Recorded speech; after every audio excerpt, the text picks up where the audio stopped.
బాబాయ్ మరి ఇప్పటి వరకు కూటమి పరిపాలన ఎలా ఉంది? బాగుంది, అన్ని పింఛన్లు అన్నీ బాగా అందుతుంది, ఇంకా అన్నీ బాగుంది. జగన్ గారు ఉన్నప్పుడు ఎంత వచ్చేది పింఛను? సరే పింఛన్ నిర్ణయం ఇచ్చినా సరిలేదు అసలు. ఆయన ఏదో 4 రోజులు లేటుగా అట్లా ఇట్లా ఇచ్చేవాడు, ఆ 2000 కూడా ఇప్పుడు నెల ఇచ్చాక ఆ రోజులోనే ఇచ్చేస్తామండి. అదేంటి బాబాయ్, గతంలో జగన్ గారు ఏమంటున్నారు, నేను పింఛన్లు అన్ని టైం టు టైం బాగా అందించాను, పెద్దవాళ్ళకి అందరికీ నేను మంచిగా అండగా ఉన్నాను అంటున్నాడు. ఎక్కడున్నాడు అంటే కరెక్ట్ టయానికి ఇవ్వలేడు. మామూలు 2000 రూపాయలు ఇస్తున్నాడు, మళ్ళీ 200 పెంచిండు, 500 చేసిండు. ఆఖరికి లాస్ట్ సంవత్సరం దిగిపోయే ముందుగా 3000 చేసిండు, పక్కకు పోయింది. ఇప్పుడు కూడా పింఛన్ లేట్ చేస్తున్నారా లేకపోతే టయానికి ఇస్తున్నారు? కరెక్ట్ టయానికి ఇస్తాను. ఆఫీసర్లు కూడా పరిటీలు చాలుతారు, తెల్లరాళ్ళకి ముందు మా దగ్గరికి వస్తున్నారు.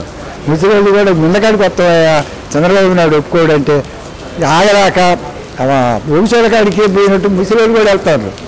అట్లా స్టార్టింగ్ లో చంద్రబాబు నాయుడు గారు 2 నెలలు కలిపి 7,000 ఇస్తా అన్నారు, ఇచ్చారా? ఇచ్చాడు, అందరికి ఇచ్చాను, ఏం ఇబ్బంది లేదు. అదే పరిపాలనలో చూసుకుంటే మరి జగన్మోహన్ రెడ్డికి చంద్రబాబు నాయుడు గారికి తేడా ఏంటి? ఈ పరిపాలన అంటే ఈయన మంచి మార్గాలతోటి కంపెనీలు అవి ఇవి అన్నీ తెస్తాడు. అందువల్ల రైతుకి చదువుకున్న వాళ్ళకి అందరికీ మేలు కలుగుద్ది. అంతవరకే కానీ ఆయన మాటలతోనే మహిమ చేస్తుంటాడు. అది మరి మన రాష్ట్రం ఇంత అప్పుల్లో ఉన్నా మరి చంద్రబాబు నాయుడు గారు చేస్తాన్న ప్రతిదీ ఒక్కొక్కటిగా చేసుకుంటూ వస్తున్నారు కదా. వస్తాడు, మాకు రైతుకి కూడా వేస్తాను, ఇప్పుడే వేస్తాడు 3 నెలలు. ఆ మోడీ గారు 2000 పడిన తర్వాత 2 ఒకసారి పడతాయని అంటుండ్రు, అవి కూడా వేస్తాడు. మీరు రైతులా బాబాయ్? రైతు. మరి జగన్ గారు రీసెంట్గా అంటున్నారు కదా బాబాయ్, ఈ కూటమి ప్రభుత్వం వచ్చాక కూడా మా వైసీపీ ప్రభుత్వమే రైతులకి ప్రతి ఒక్కరికి అండగా ఉంది ఇప్పటికని అంటున్నాడు. ఏమీ లేదా, ఏదో రాగేంద్ర చల్లినాడు చల్లుతాడు, ఎగిరెత్తుంటాడు అంతే.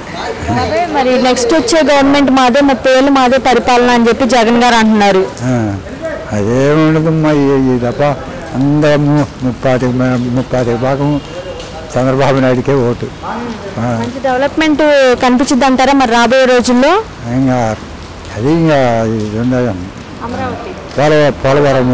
పోలవరము అమరావతి కొంత 30 భాగమైన పూర్తి చేస్తే